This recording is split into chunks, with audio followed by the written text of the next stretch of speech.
ஒரே கருவறையில் நவபாஷணத்தில் ஆன முருகன் சிலையும் கற்சிலையும் காணப்படும் அழகன் முருகன் கோயில் குறித்து இன்றைய சர்வம் பக்தி மையத்தில் காணலாம்.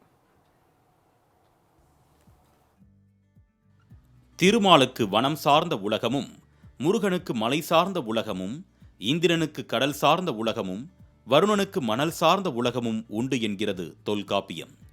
தாமரை மலர் போன்ற திருவடியையும், பவழம் போன்ற மேனியையும், குன்றிமணியைப் போல் சிவந்த ஆடையையும், குன்றை பிளக்கும்படி எரிந்த வேலையும், சேவல் கொடியையும் உடைய முருகன் தர்மபுரியில் ஒரு சிறு குன்றின் மீது வேலாயுதம் ஏந்தி காட்சி தருகிறார்.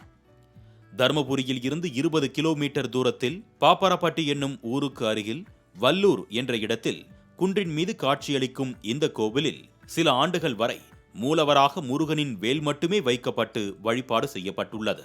6 முகம் கொண்ட முருகப்பெருமானைப் போலவே அவரது சக்தி வேலும் படைத்தல், காத்தல், அழித்தல், அருளல், மறைத்தல் என்னும் 5 பெரும் செயல்களையும் ஆற்ற வல்லது என்கிறார்கள் முருக பக்தர்கள்.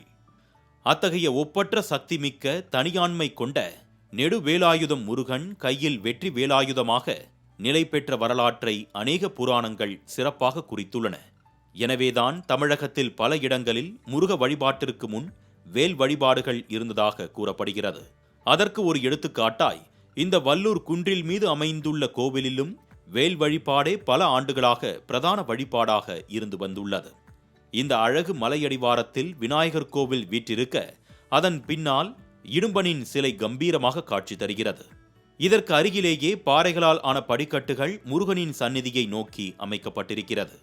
படிகளை தாண்டி வல்லூர் குட்டை எனப்படும் குன்றின் மீது உள்ள முருகன் கோவிலை அடைந்த போது அங்கே தென்றல் தவழும் இடத்தில் தெய்வீகமாய் முருகனின் சன்னதி காணப்படுகிறது. கருவறையில் 2 முருகப்பெருமானின் சிலை காணப்படுகின்ற நிலையில் பின்னால் இருக்கும் சிலை நவபாஷான மூலிகைகளால் வடிவமைக்கப்பட்டுள்ளது. இதனால் இக்கோவிலுக்கு வாரந்தோறும் வரும் பக்தர்களின் உடல்களில் ஏற்பட்டுள்ள நோய்கள் குணமாவதோடு வாழ்வில் நல்ல முன்னேற்றங்கள் ஏற்படுவதாக கூறப்படுகிறது. இன்னும் சிறப்பாக நவபாஷான சிலையாக இருக்கும் இங்குள்ள முருகன் பக்தர்களின் கண்களை ஊடுருவி பார்ப்பது போல இருப்பதாக பக்தர்கள் நெகிழ்ச்சியுடன் தெரிவிக்கின்றனர். குறிப்பாக இந்த கோவிலில் உள்ள உற்சவர் ஒவ்வொரு பௌர்ணமி நாளில் வல்லூர் கிராமத்தை சுற்றி வரும்போது ஊர் மக்களின் துன்பங்கள் தீர்க்கப்படுவதோடு அவ்வூர் செழிப்பாக இருப்பதாக கிராம பக்தர்கள் தெரிவிக்கின்றனர்.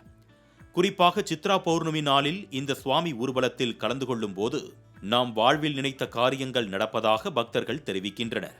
எனவே அன்றைய தினம் சுற்றுவட்டார பகுதிகளைச் சேர்ந்த பக்தர்கள் இக்கோவிலில் குவிந்து வழிபாடுகளில் பங்கேற்பதோடு சாமி ஊர்வலத்தில் பங்கேற்று பலனடைகின்றனர். மேலும் இக்கோவில் அருகில் நவக்கிரக சிலைகள் அமைந்துள்ள நிலையில் அவைகளை சுற்றி வர தோஷங்கள் அனைத்தும் நீங்குவதாக சொல்லப்படுகிறது. இதனையடுத்து பல கோவில்களில் நின்ற கோலத்திலும் வணங்கிய நிலையிலும் தான் நாம் அனுமனை தரிசித்திருப்போம்.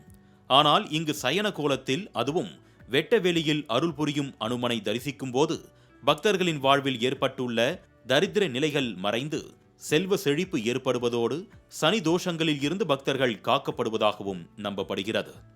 எனவே இங்குள்ள முருகனை மனதார பிரார்த்தனை செய்தால் சொந்த வீடு, நிலம் வாங்க வேண்டும் என்ற வேண்டுதல் வைப்பவர்களின் பிரார்த்தனை கூடிய விரைவில் நடப்பதோடு சுபகாரியம் நடப்பதோடு தமது பக்தர்களை சொந்த வீட்டில் அமர செய்து அழகு பார்ப்பார் அழகுமலை முருகன் என்கிறார்கள் இங்கு வரும் ஆறுமுக பக்தர்கள்.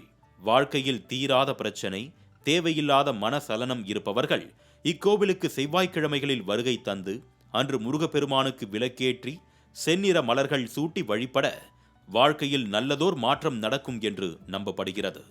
இத்தகைய சிறப்பு வாய்ந்த கோவிலில் 2 உருவ நிலையில் காணப்படும் முருகனின் கடைக்கண் பட்டாலே சகல நலன்களும் கிடைக்கும் என்பதால் இயற்கை எழில் சூழ்ந்த இக்கோவிலுக்கு ஆன்மீக பயணம் செய்வோம், ஆறுமுகனின் அருளை பெறுவோம். மாலை முரசு செய்திகளுக்காக பென்னாகரம் செய்தியாளர் ஸ்ரீதரனுடன் கலைமாமணி நந்தகுமார்.